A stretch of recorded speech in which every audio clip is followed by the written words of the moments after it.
New জেনারেশনগুলোর কি করা উচিত? সে রাজবংশী নাম ধরিয়ে চলা উচিত না কোচ নাম দিয়ে ধরিয়ে চলা উচিত, যাতে অস্তিত্ব সংগঠন না ভোগে? তার জন্য কি করা উচিত? বা নিজের যে ল্যান্ড এটা বাঁচে রাখা, নিজের আইডেন্টিটি বাঁচে রাখা, বা নিজের শিপ্যাক বাঁচে গেলে কি করা লাগবে? ক্ষত্রিয় বা রাজবংশী নাম ধরে আগাবে না কোচ? এইটা মানে নবপ্রজন্মের কি করা উচিত বর্তমান সময় খাড়া হয়? প্রথম কথাটা তোমার যে ক্ষত্রিয় বলি পুষ্কর, তোমার এটা ঠ্যাক ক্ষত্রিয়, ঠিক আছে? তোমার সেই পুরাণের ক্ষত্রিয় নাম। স্পষ্ট কথা, এই চকু ছোট নাক চেপটা তোমার প্রোটো মঙ্গলয়েড বা এশিয়াটিক জনগোষ্ঠী একটা হন বা মুই হন।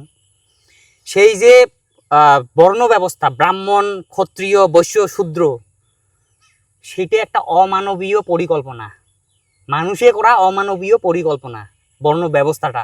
সেই বর্ণ ব্যবস্থার কোনো আধুনিক মানুষই থাকার দরকার নেই, বামনগুলোও থাকা দরকার না হয়।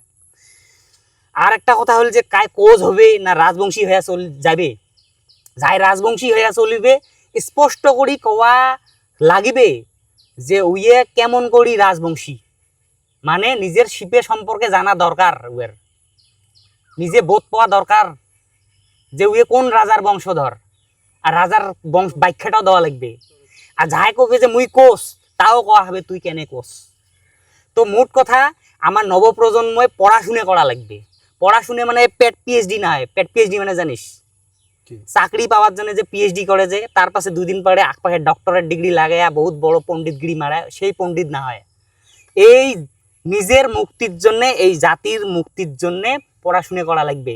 কারণ আমার জেলে পড়াশুনে পেট পিএইচডি গুলো জেলে বই পড়াশুনে করে, জেলে নেগেটিভ সেইগুলো গভর্নমেন্টে ফিট করে দেওয়া নেগেটিভ। তোমার যত করি ওই নেগেটিভগুলো পড়বেন তত তোমার জাতির থেকে দূরত চলে যাবেন। আজি সেটাই হয়ে আছে, যত বেশি পড়াশুনা করে তত বেশি করে ভাটিয়ে ভাষা কয়। তো উমেরটা শ্রেষ্ঠ আমারটা নিম্ন, ভদ্র ভাষা বলতে পারো না, হ্যাঁ আমি তুমি বলতে পারো না, মুই তুই কেনে কইস, নোংরা ভাষা এলে কায় কয় বেশি করে? গাঁয়ের ঠেলা চলা, গাঁয়ের খেতিয়ক, গাঁয়ের ওই যে ঘাস কাটি বেড়া গুলো কয়। এলে শহরের এলে বেশি করে দেখবো পড়াশুনে যাই করছে, তাহলে পড়াশুনেটা কোন কাজত লাগিল? যে পড়াশুনে পড়িয়ে গাঁয়ের ভাষাটা অভদ্র ভাষা আর শহরের ভাষাটা ভদ্র ভাষা, ভাষাও ভদ্র অভদ্র থাকে নাকি? এলে করে থেকে আমদানি করি যাচ্ছে এই কনসেপ্টগুলা, এগুলো পুশ করছে থ্রু ইনস্টিটিউশন। এটা ইনস্টিটিউশনের অ্যাপারেটাস। এই পেট পিএইচডি গুলো যত করি চাকরি পাওয়ার জন্য পিএইচডি করবে, চাকরি পাওয়ার জন্য নাম্বার পাওয়ার জন্য মাত্র বই পড়বে, ততদিন এগুলো সমস্যার সমাধান না হবে।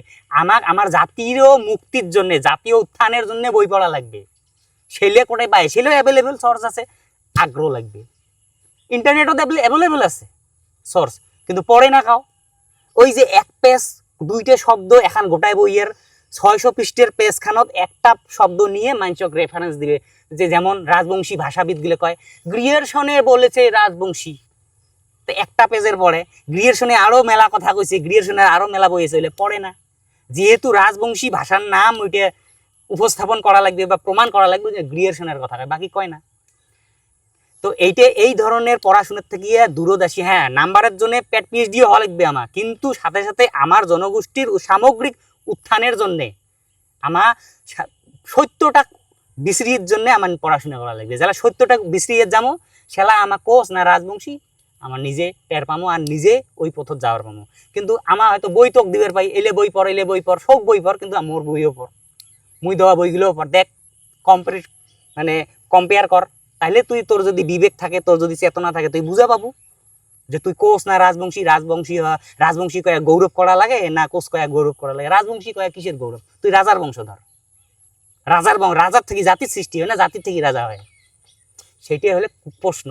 পৃথিবীর গণতন্ত্র আরম্ভ হওয়ার আগত পৃথিবীর সব রাজ্যতে, সব দেশতে প্রজা রাজতন্ত্র আছে না নাই? তো ওই মতে সগাই রাজার বংশ, তুই একলাই কেন রাজার বংশ? হ্যাঁ, ভুটিয়ে গুলো কয় নিজকে রাজবংশী কয়। আহোম গুলো যে 600 বছর শাসন করছে উমে কয় রাজবংশী, হ্যাঁ কয়। তো এইলা হলে বর্ণ ব্যবস্থা ঢকেয়া চক্রবেহু মানে আবদ্ধ করে রাখার পরিকল্পনার জন্য রাজবংশী শব্দ আমার মাথাত জাপি দিছে। এই কথা যেদিনকে কোচকামতাপুরের নবপ্রজন্মে বুঝিবে, সেদিনকে রাজবংশী শব্দ থেকে মোহ মায়াটা ত্যাগ দিবে।